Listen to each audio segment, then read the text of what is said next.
പറ്റുള്ളൂ. കാരണം അല്ലാതെ ഇവരെ നിഗ്രഹിക്കാൻ യാതൊരു വഴിയുമില്ല. കാരണം ഒരു അവതാരം ഭൂമിയിൽ വന്നു കഴിഞ്ഞാൽ ഒരു ധർമ്മയുദ്ധം ഉറപ്പാണ്. ശ്രീരാമാവതാര കാലത്ത് രാമരാവണ യുദ്ധവും, ശ്രീകൃഷ്ണന്റെ അവതാര കാലത്ത് കുരുക്ഷേത്ര യുദ്ധവും, കൽക്കി അവതാര കാലത്ത് മൂന്നാം ലോകമഹായുദ്ധവും ഉറപ്പാണ്. പക്ഷെ കൽക്കിരാമനായ ഞാൻ ഒരിക്കലും ആയുധം എടുക്കില്ല.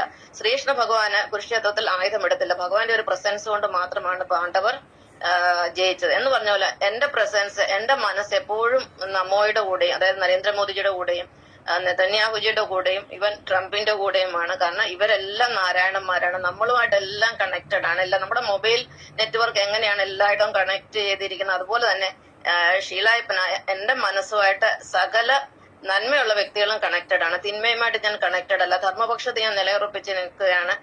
അടുത്ത 4ാമത്തെ പോയിന്റ്, നാരം ഇല്ലാതെ ഒരു ജീവനും നിലനിൽപ്പില്ല, ഒരു ജീവിക്ക് നിലനിൽപ്പില്ല, ഒരു ചരാചരത്തിനും നിലനിൽപ്പില്ല, മനുഷ്യനില്ല, പക്ഷിമൃഗാദികൾക്കില്ല, വൃക്ഷലതാദികൾക്കില്ല. നമുക്ക് വെള്ളമില്ലാതെ ഒരിക്കലും ജീവിക്കാൻ പറ്റത്തില്ല. നാരമില്ലാതെ നമുക്ക് കുടിക്കാൻ വെള്ളം വേണം, കുളിക്കാൻ വേണം, ഭക്ഷണം പാകം ചെയ്യാൻ വേണം. അങ്ങനെ ഓരോ പ്രവർത്തനത്തിനും നമുക്ക് നാരം കൂടിയേ തീരൂ. 5ാമത്തത്, നാരത്തെ ജീവജലം എന്ന് വിളിക്കും. നമ്മൾ ജലത്തെ എന്താണ് പറയുന്നത്? ജീവജലം. ഇവിടെ നമ്മൾ ഒരു കാര്യം പ്രത്യേകം ശ്രദ്ധിക്കണം.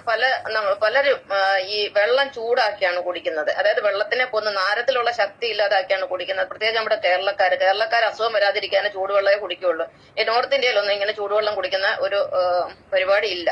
കേരളക്കാർ ഇത്രയും ചൂടുവെള്ളം കുടിച്ചിട്ടും കേരളക്കാർക്ക് മൊത്തം അസുഖമാണ്. ആ നാരത്തിനെ കൊന്ന്, കാരണം കേരളക്കാർക്ക് ഭക്തിയില്ല, പ്രബുദ്ധരാണ്, ഇവരെല്ലാം ശിവഭക്തരാണ്, എല്ലാവരും ഭൗതികന്മാരാണ്. അതുകൊണ്ടാണ് ഈ അസുഖങ്ങൾ മുഴുവൻ കേരളത്തിന് ബാധിച്ചിരിക്കുന്നത്. അപ്പൊ വെള്ളം ചൂടാക്കി കുടിക്കുന്നത് തന്നെ ശരിയല്ല എന്നാണ് എന്റെ അഭിപ്രായം. കാരണം ഞാൻ വെള്ളം ചൂടാക്കി കുടിക്കില്ല. 6ാമത്തെ പോയിന്റ്, മഴയുണ്ടാകുന്ന നാരത്തിൽ നിന്നാണ്, അതായത് സമുദ്രത്തിലെ ജലത്തിൽ നിന്നാണ് മഴ ഉണ്ടാകുന്നത്, എല്ലാവർക്കും അറിയാമല്ലോ. 7ാമത്തേത്, വൈദ്യുതി. നമ്മൾ ഉപയോഗിക്കുന്ന വീട്ടിലെ കറണ്ട് എല്ലാം നമ്മുടെ മൊബൈൽ ചാർജ് ചെയ്യണമെങ്കിൽ നാരം വേണം. എന്ന് പറഞ്ഞാൽ ഡയറക്റ്റ് ആയിട്ട് നാരമല്ല, നാരത്തിൽ നിന്ന് വരുന്ന വൈദ്യുതി കൊണ്ടാണ് നമ്മുടെ മൊബൈല് ചാർജ് ചെയ്യുന്നത്. 8ാമത്തേത്, പെട്രോൾ, ഡീസൽ എല്ലാം നാരത്തിൽ നിന്നാണ് നമുക്ക് ലഭിക്കുന്നത്. അപ്പൊ നാരായണനില്ലാതെ നമ്മുടെ വണ്ടി പോലും ഓടുകയില്ല. കാരണം ഈ ജലത്തിൽ ഈ പെട്രോളും ഡീസലും ഒക്കെ സൃഷ്ടിച്ചു വെച്ചിരിക്കുന്ന നമ്മുടെ സ്പിരിച്വൽ പപ്പാജിയായ നാരായണനാണ് ഇതെല്ലാം സൃഷ്ടിച്ചു വെച്ചിരിക്കുന്നത്. അപ്പൊ ആ നാരത്തിൽ നിന്നാണ് നമുക്കിതെല്ലാം കിട്ടുന്നത്. ഇല്ലെങ്കിൽ നമ്മുടെ വണ്ടി ഓടുവോ? എല്ലാ വണ്ടികളും എവിടെയെങ്കിലും വർക്ക്ഷോപ്പിലോ വീട്ടിലെ കാർ ഷെഡിലൊക്കെ കിടക്കേ ഉള്ളൂ. അപ്പം നമ്മുടെ വണ്ടി ഓടണമെങ്കിൽ നമുക്ക് നാരം കൂടിയേ തീരൂ, അതായത് നാരായണൻ കൂടിയേ തീരൂ.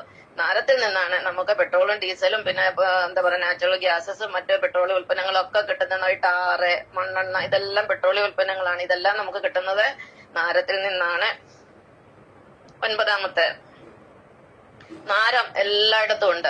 കരയില് ജലമുണ്ട്, കടലില് ജലമുണ്ട്, കര